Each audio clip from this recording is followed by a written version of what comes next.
Tentunya pilihan kepala daerah langsung itu mesti kita jaga dan pertahankan, sebagaimana pula pemilihan presiden secara langsung.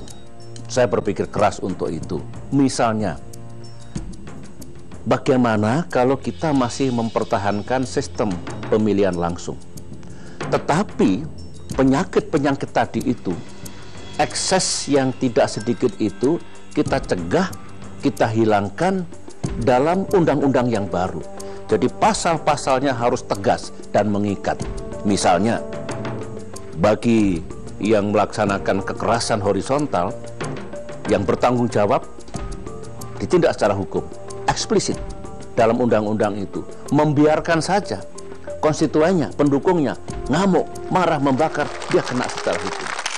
Ya, itu dia tanggapan Susilo Bambang Yudhoyono selaku Ketua Umum Partai Demokrat. Saya ingin tunjukkan pandangan fraksi-fraksi sebelum dan sesudah Pilpres. Kita akan tunjukkan grafisnya di sini dan memang bisa terlihat Pak Ahmad Yani, kalau kita membaca dan menelisik apa yang menjadi pandangan fraksi, peta politiknya, itu pada Mei 2014 rata-rata semuanya itu maunya langsung.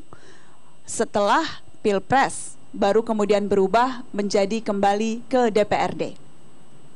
Jadi apa yang membuat balik badan seperti ini ya?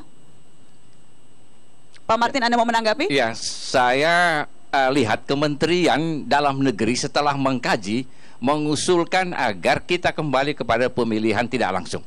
Presidennya, pemimpinnya itu adalah Bapak SBY. Kemudian Partai Demokrat itu sangat konsisten. Lihat tadi itu, dari sejak awal setuju pada pemilihan tidak langsung. Ketua umumnya juga adalah Bapak SBY. Pemilihan langsung tadi, Pak? Tidak, pemilihan tidak langsung. Itu Demokrat tadi, sama-sama dengan P3. Nah, Ketua umumnya juga Bapak SBY. Sekarang Bapak SBY pribadi pendapatnya adalah langsung. Nanti kita lihat apakah pemerintah akan mengikuti pendapat Pak SBY pribadi dan Demokrat mengikuti pendapat Bapak SBY pribadi atau tidak, kan begitu. Tapi saya kira Anda tadi menilai Pak SBY itu sebagai pribadi, padahal sudah pakai lambang Partai Demokrat loh. Di belakangnya itu Ketua Umum Partai Demokrat yang bicara. Anda masih tidak percaya Ketua Umum Partai Demokrat? Partai Demokrat dari sejak kemarin, kan dari bulan Mei itu sampai sekarang masih menyatakan bahwa mereka itu tidak setuju pemilihan langsung. Kan kita sama-sama koalisi dengan mereka. Saya ingin ke Pak Syamsu. Pak Syamsu, Anda kan masuk koalisi Merah Putih kan? Ya. Anda kader Golkar ketika kemarin memperjuangkan Prabowo Hatta. Ya. Berhasilkah perjuangan Anda di Solok? Yang paling tinggi persentase kemenangan Prabowo adalah di Kabupaten Solok, 85,6%. Saya adalah tim suksesnya. Kemudian saya tambahkan, saya juga adalah 2 kali menjadi ketua DPRD di kota Sawalunto, kota yang berbeda dengan saya menjadi wali kota dan bupati.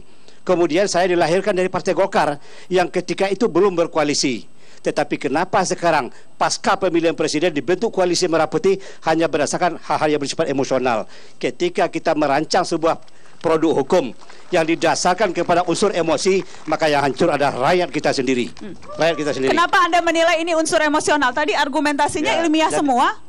Iya, itu kan apa? Berargumentasi boleh, tetapi saya selaku pelaku langsung di lapangan melihat konstelasi politik di tingkat nasional kurang memperhatikan kepedulian terhadap aspirasi rakyat. Yang kita butuhkan sekarang adalah bagaimana regulasi yang dibuat itu betul-betul jangan mundur. Kalau hari yang masa lalu sama dengan hari ini, kita termasuk orang yang merugi. Kita sudah maju dalam berdemokrasi. Kenapa harus kita mundurkan kembali menjadi pemilihan anggota dewan? Ryan? Pemilihan langsung atau tidak pemilihan langsung itu bagian dari demokrasi. Tidak ada kata mundur seperti itu. Tadi implikasinya cukup banyak juga, bahwa konflik di bawah akibat pemilu langsung itu cukup banyak, saya kira. Papua terjadi bakar-membakar, di tempat saya juga terjadi seperti itu.